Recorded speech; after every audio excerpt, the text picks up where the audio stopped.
That was adorable. They tried to tape it together. The last time I was out at this house, I installed the new backflow device you see behind me. Before I came out here, there was just an indexing valve with a pipe sticking out of the ground like you see here.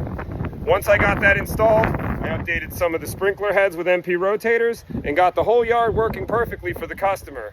Until he asked his dad for a hand putting in a new gate over here. Let me show you what happened.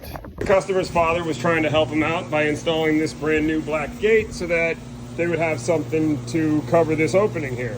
And doing so, they were digging a hole and they hit the 1/2-inch pipe right there. We're gonna go ahead and get that fixed up for the customer so that he can have his irrigation system back and his beautiful new black gate. All right, first things first, we gotta cut out the section of pipe we don't want. We'll start by cutting out this side over here. And I have a little bit of a dull blade with me today, so we're gonna make use of the primer. What that'll do is that'll heat up the pipe a little bit, and like you saw there, make it easy to cut. One side is done. We'll go ahead and grab the other side over here.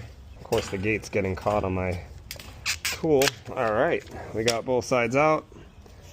That was adorable. They tried to tape it together. All right, and yes, you're gonna see me use too big of a coupling here. It's because I ran out of 1/2-inch couplings, and that does happen. Make sure you get underneath the pipe, at the inside of the fitting here. Now, the important thing about twisting the fitting isn't to break the bubbles. It's to get the solvent glue onto the surfaces all the way. So if you missed a spot on the bottom, when you go to turn it, it's going to get the glue on all the surfaces. Now, our coupling is installed. We'll go ahead and install our piece of pipe right here, and then we'll figure out how we're going to connect that last piece. Some glue on the pipe. There we go. Some glue in the fitting. Now, my dauber is too big for this job, but I'm sure we got the glue in there. Like I said before, we'll go in, quarter turn, so that we get all of the surfaces. Now we have to make our last connection right here, and I'm probably going to go grab a hammer and a screwdriver so I can chip that out of my way, so I can just pop, pop. Bing, bing, done. Have a great day. We're good to go. Let me go grab a hammer, chip that out. All right, let's get that little piece out of our way. All right. Then we'll go ahead and make our last cut there, and then we'll be able to install our coupling. Primer over here to make it a little bit easier on that cut.